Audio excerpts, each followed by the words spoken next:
Get out. তুমি রাগলে অনেক ভালো লাগে, আর তোমাকে দেখলে আমার বিরক্ত লাগে। আসলে আমি বুঝতে পারি না, আমি কি দেখতে খুব খারাপ? আমাকে দেখলে তুমি বিরক্ত বোধ করো কেন?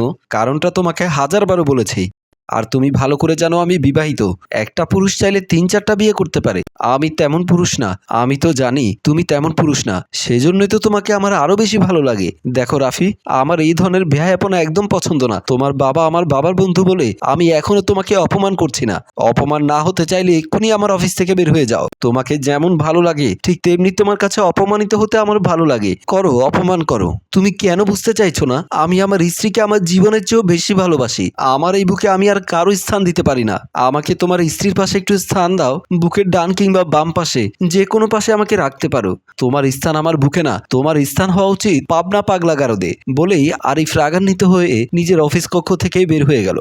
রাফি মুচকি মুচকি হাসতে হাসতে মনে মনে বলল, যতই অবহেলা করো তোমাকে আমার চাই চাই। অফিস কক্ষ থেকে বের হতেই রাফির বাবা মোমিনুদ্দিনের সাথে দেখা হয়ে গেল। মোমিনুদ্দিন হাসি মুখে বলল, কি ব্যাপার বাবা, তোমাকে চিন্তিত মনে হচ্ছে? মোমিনুদ্দিন আরিফের বাবার বন্ধু, অন্যদিকে তাদের অফিসের ম্যানেজার। আরিফের বাবা মারা যাওয়ার পর আরিফ তাদের কোম্পানি দেখাশোনা করছে। মোমিনুদ্দিনকে খুব সম্মান করে আরিফ, কিন্তু আজ কিছুটা বিরক্ত হয়ে বলল, আঙ্কেল, আমার এই অফিসে আপনি ম্যানেজার পোস্টে চাকরি করেন, আপনার মেয়ে কিন্তু কোনো পোস্টে চাকরি করে না। তাই আমার অফিসে আগামীকাল থেকে আপনার মেয়ে যেন না আসে। বলেই অফিস থেকে বের হয়ে গেল। মোমিনুদ্দিন আরিফের মুখে এমন কথা শুনে অবাক হয়ে গেল। এমন সময় রাফি আরিফের অফিস কক্ষ থেকে বের হয়ে তার বাবার পাশে দাঁড়িয়ে বলল, কি হয়েছে আব্বু, তুমি এমন হা করে ওদিকে তাকিয়ে আছো কেন? তুই কখন এসেছিস? এই তো কিছু সময় আগে আসলাম। তোকে আর দু চোখেও দেখতে পারে না, তারপর ওর চারপাশে ঘুরঘুর করিস কেন? আব্বু, তোমাকে তো আমি বলেছি আমি যদি বিয়ে করি তাহলে আরিফকেই করব। আরিফ তো তোকে পছন্দ করে না, তাহলে বিয়ে করবি কিভাবে? যেভাবে বিয়ে হয় সেভাবে বিয়ে করব। আমার মনে হয় এই জন্মে আর সম্ভব নয়। তুই তার চেয়ে চুপচাপ বাড়িতে যা, আর কখনো এই অফিসে আসিস না। আব্বু, আমি হাল ছাড়া মাঝি নই। গভীর সমুদ্রে যখন নেমেছি তখন তীরে আমি পৌঁছাবই। বলেই রাফি অফিস থেকে বের হয়ে গেল। রাফির কথা শুনে মোমিনুদ্দিন মনে মনে বলল, জানি না এই পাগল মেয়ে কি করে। আরিফ মন খারাপ করে বাসার ভেতরে প্রবেশ করতেই পেছন থেকে এসে আরিফকে জড়িয়ে ধরলো সাথী। আরিফ বলল, ছাড়ো, ভালো লাগছে না। সাথী মুখ বেঁকিয়ে বলল, তোমার ভালো কবে লেগেছিল বলো তো? প্রতিদিনই তো অফিস শেষ করে একই কথাই বলো। ভালো লাগলেই তো বলবো ভালো লাগছে। সব সময় কি শরীরের কন্ডিশন এক থাকে? কি ব্যাপার, তোমার মনটা মনে হয় খারাপ? আমার মন খারাপ হলে তোমার সমস্যা কি? যাও নিজের চরকায় তেল দাও। উত্তেজিত হয়ে আরিফ বেডরুমের দিকে চলে গেল। সাথী ভ্যাবাচাকা খেয়ে গেল আরিফের এমন ব্যবহারে। সে বুঝতে পারছে না হঠাৎ হঠাৎ আরিফের ইদানিংকাল কি হচ্ছে। সাথীও বেডরুমের দিকে চলে গেল। আরিফ বেডরুমের ভেতরে ঢুকে বিছানার কাছে এসে অনুধাবন করতে পারল, একটু আগে সে সাথীর সাথে যে ব্যবহারটা করেছে সেটা অমানবিক ছিল। এমন সময় সাথী বেডরুমের ভেতরে ঢুকে আরিফের পাশে এসে দাঁড়িয়ে বলল, অনেকদিন বাইরে ফুচকা খেতে যায় না, আজকে কি আমাকে ফুচকা খেতে নিয়ে যাবে? সাথীর মুখে এমন কথা শুনে আরিফ উল্টো ভ্যাবাচাকা খেয়ে গেল। অবাক হয়ে সাথীর দিকে তাকিয়ে আছে। মনে মনে ভাবলো, একটু আগে যে মেয়ের সাথে উত্তেজিত হয়ে কথা বললাম সে কিনা আমার কাছে ফুচকা খেতে চাইছে। কি হলো, কথা বলছো না কেন? আমি ফুচকা খাবো, চলো, আমাকে নিয়ে এখন ফুচকা খেতে হবে। আরিফ মুচকি হেসে সাথীকে বুকের সাথে জড়িয়ে ধরে বলল, আসলে তোমার মতো জীবনসঙ্গী পাওয়া ভাগ্যের ব্যাপার। সে নিজেই হাসতে জানে, তার প্রিয় মানুষটাকে হাসাতে জানে। আমি বুঝি আর কিছুই জানি না। জানো, ভালোবাসতে জানো, ভালোবাসা উজাড় করে নিতে জানো। বলেই দুজন খুনসুটিতে মেতে উঠল। রাফি বাসার ভেতরে প্রবেশ করতেই তার মা মর্জিনা বেগম দৌড়ে এসে রাফির সামনে দাঁড়িয়ে বলল, কতদূর কি করলি? আম্মা, এই ছেলে খুবই ডেঞ্জারাস।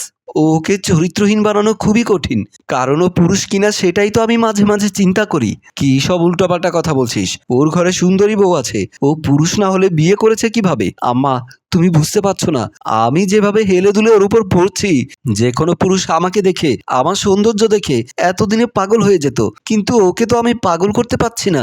ওকে তোর পাগল করতে হবে। ওর বাবার বিশাল সম্পত্তি। ও যদি প্রেম করে বিয়ে না করতো তাহলে আগে ওর বউ বানিয়ে তোকে আমি ওই বাড়িতে পাঠাতাম। কিন্তু এখনো সমস্যা নেই, তোকে এখন দ্বিতীয় বউ বানিয়ে ওর বাড়িতে পাঠাবো। ওই সম্পর্কের অর্ধেক ভাগ আমি তোর নামে লিখে নিতে চাই। আম্মা, আব্বু তো আমাদের কোনো সহযোগিতা করছে না। তোর আব্বুর মতো গর্ধব গাধা দিয়ে জীবনে কিচ্ছু হয় না, আর হবেও না। তাহলে এখন কি করব বলো? আমার কাছে শেষ একটা বুদ্ধি আছে। আমার এই বুদ্ধি মতো যদি কাজ করতে পারিস তাহলে সাকসেস হওয়া খুব ইজি। কি বুদ্ধি আম্মা? এই বুদ্ধি প্রয়োগ করতে হলে তোর আব্বুকে বলির পাঠা বানাতে হবে। মানে তুমি কি বলছো এসব? কানটা মুখের সামনে এগিয়ে দে, দেয়ালেরও কান আছে। যা বলার তোর কানে কানে বলছি। তারপর মা মেয়ে দুজনে ফিস করতে লাগলো।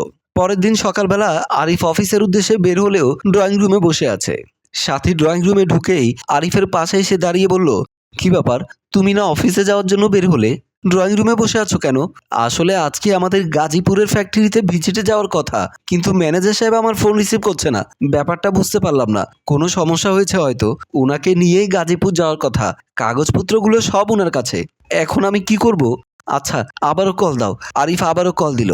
এবার কলটা রিসিভ করলো মর্জিনা বেগম। কলটা রিসিভ করে কাঁদো কাঁদো গলায় বলল, বাবা, তোমার আঙ্কেল তো বিছানা থেকে উঠতে পারছে না, রাতে প্রচন্ড জ্বর এসেছে। কি বলেন? হঠাৎ জ্বর আসলো? মানুষ তো হঠাৎই মরে যায়, জ্বর আসাটা তো অস্বাভাবিক কিছু নয়। সেটা ঠিক বলেছেন আন্টি। আচ্ছা, আমি আপনাদের বাসায় আসছি। কলটা কেটে দিয়ে আরিফ বলল, আঙ্কেল নাকি খুব অসুস্থ, এখন তার বাসা থেকে ফাইলগুলো নিয়ে তারপর আমাকে একাই গাজীপুর যেতে হবে। অফিসিয়াল জরুরি বিষয় হলে কষ্ট তো করতেই হবে আরিফ সাহেব, বলে হাসি দিয়ে সাথী বাসার ভেতরে চলে গেল। আরিফও হাসি মুখে বাসা থেকে বের হয়ে গেল। আরিফ মমিন উদ্দিনের বাসার ভেতরে প্রবেশ করতেই পেছন থেকে মর্জিনা বেগম লাঠি দিয়ে সজোরে আঘাত করলো আরিফের মাথায়। আরিফ মাথায় হাত দিয়ে চিৎকার দিয়ে বেহুশ হয়ে ফ্লোরে পড়ে গেল। আরিফের চিৎকার শুনে রাফি দৌড়ে এসে মর্জিনা বেগমের পাশে দাঁড়িয়ে বলল, একেবারে মেরে ফেলোনি তো? আরে, এই আঘাতে মরেনি, বেহুশ হয়েছে মাত্র। এখন আমি তোকে যা যা বলেছি তেমন ভাবে কাজগুলো কর। শুরু হয়ে যাক দ্বিতীয় অধ্যায়। মা মেয়ে হাহা করে হেসে উঠল। আরিফের শার্ট খোলা, বেহুশ অবস্থায় শুয়ে আছে বিছানার উপরে।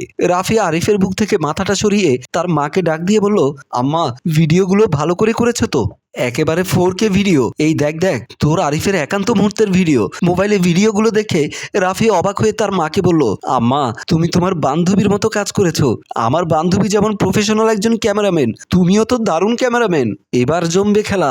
এই ভিডিওগুলো এক্ষুনি আরিফের স্ত্রী সাথীর মোবাইলে পাঠিয়ে দেই। রাফি এক এক করে সব ভিডিও সাথীর হোয়াটসঅ্যাপ নাম্বারে পাঠাতে লাগলো। ড্রেসিং টেবিলের উপর থেকে মোবাইলে আসা মেসেজের শব্দ শুনে সাথী মোবাইলটা হাতে নিয়ে চেক করতে চমকে উঠল। আরিফের বুকে অন্য একটা মেয়ে। এমন দৃশ্য দেখে সাথীর চোখের পানি ছলছল করছে।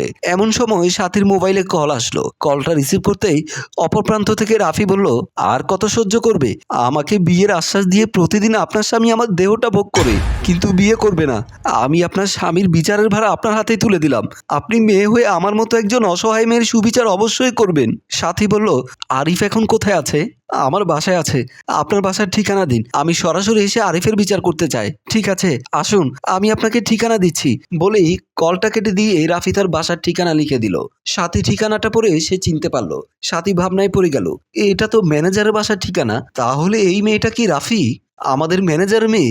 এই মেয়ের কথা কত রাতে আরিফ আমাকে বলেছে। আরিফকে বারবার এই মেয়ে ডিস্টার্ব করে, তার মানে কি একটু আগে ম্যানেজারের বাসায় আরিফ গিয়েছে? হিসেব তো সব গরমিল লাগছে। ভাবতে ভাবতে সাথী বাসা থেকে বের হয়ে গেল। রাফির বাসার ভেতরে প্রবেশ করে সাথী ডানে বামে তাকাতেই রাফি দৌড়ে এসে সাথীর সামনে দাঁড়িয়ে কান্না করতে করতে বলল, আমি আপনার কাছে সুবিচার চাই। ও বারবার আমাকে আমার সরলতার সুযোগ নিয়ে শারীরিক সম্পর্ক করেছে। সাথী বলল, আরিফ কোথায়? আমার বেডরুমে ঘুমাচ্ছে, আমাকে আরিফের কাছে নিয়ে চলুন। রাফি সাথীকে নিয়ে তার বেডরুমের দিকে চলে গেল। আরিফের কেবল জ্ঞান ফিরেছে। মাথায় হাত নিয়ে দেখলো মাথা প্রচন্ড এখনো ব্যথা করছে। আস্তে আস্তে শোয়া থেকে উঠে বসলো। এমন সময় দেখলো সাথী ও রাফি রুমের ভেতরে প্রবেশ করছে। ডানে বামে তাকিয়ে বুঝতে পারলো এটা তার বেডরুম না। সাথী ও রাফি বিছানার কাছে আসলো। সাথী জানতে চাইলো, তুমি এই বিছানায় কেন? সাথী, আমিও তো বুঝতে পারছি না কে আমার মাথায় আঘাত করেছে, কে আমাকে এই বিছানায় নিয়ে এসেছে। সাথী বলল, তুমি কি সত্যি কিছু জানো না? এই মেয়ে তো বলেছে তুমি প্রতিদিন ওদের বাসায় আসো, তুমি ওর সাথে শারীরিক সম্পর্ক করো। এটা সম্পূর্ণ মিথ্যে কথা। আমি ওদের বাসায় এসেছিলাম আমার ফাইল নিতে, কিন্তু আমি ওদের বাসায় ঢুকতেই পেছন থেকে কে যেন আমার মাথায় আঘাত করেছে। তারপর আর আমার কিছুই মনে নেই। এমন সময় মর্জিনা বেগমের চিৎকার ভেসে আসলো সবার কানে। রাফি তার মায়ের চিৎকার শুনে দৌড়ে রুম থেকে বের হয়ে গেল। আরিফ বিছানা থেকে নিচে নেমে সাথী ও আরিফ দুজনেই দৌড়ে রুম থেকে বের হয়ে গেল। মর্জিনা বেগম রুমের ভেতর ঢুকতেই আরিফ ও সাথী দেখতে পেল মর্জিনা বেগম মমিন উদ্দিনকে জড়িয়ে ধরে হাউমাউ করে কান্না করছে। রাফিও পাশে বসে কান্না করতে করতে বলল, আম্মা, আব্বু কিভাবে মারা গেল? আমি তোর আব্বুকে অতিরিক্ত ঘুমের ওষুধ খাইয়ে দিয়েছিলাম মা। সে ওষুধের কারণে আর তার ঘুম ভাঙলো না, চিরদিনের মতো ঘুমিয়ে পড়েছে। আরিফ ও সাথী বিছানার কাছে এসে আরিফ জানতে চাইলো, মমিন আঙ্কেলকে ঘুমের ওষুধ খাইয়েছেন কেন? বাবা, তোমাকে ফাঁসাতে গিয়ে আমি আমার স্বামীকে হারালাম। সাথী বলল, কেন ফাঁসাতে চেয়েছেন? আমার মেয়ের সুখের জন্য ফাঁসাতে চেয়েছিলাম। রাফিকে আরিফের দ্বিতীয় স্ত্রী বানাতে চেয়েছিলাম, কিন্তু আমি মেয়ের সুখের কথা চিন্তা করে আজ আমি বিধবা হয়ে গেলাম, বলেই হাউমাউ করে কান্না করতে লাগলো। রাফি কান্না করতে করতে বলল, সাথী, আমাকে তুমি মাফ করে দিও। তোমার মোবাইলে যত ভিডিও আছে সব মিথ্যে বানোয়াট, আর যা কিছু করেছি মায়ের বুদ্ধিতে করেছি। মায়ের কুবুদ্ধিতে করেছি, শেষ পর্যন্ত আমার বাবাকে হারাতে হলো। আরিফ বলল, একেই বলে অতি লোভে তাঁতি নষ্ট। প্রিয় দর্শক, আমরা সবাই জানি লোভে পাপ, পাপে মৃত্যু। জানা থাকলেও মানি না, মানতে চাইও না। অন্যের জন্য গর্ত করে আজ মা মেয়ে দুজনেই সেই গর্তে পড়ল। মাঝখানে নির্দোষ একটি মানুষের প্রাণ গেল। তাই একটা কথাই বলবো, ভাবিয়া করিও কাজ, করিয়া ভাবিও না। গল্পটি ভালো লাগলে লাইক, কমেন্ট ও শেয়ার করবেন এবং আমাদের সাথেই থাকবেন। গল্প রচনায় FA হাওলাদার।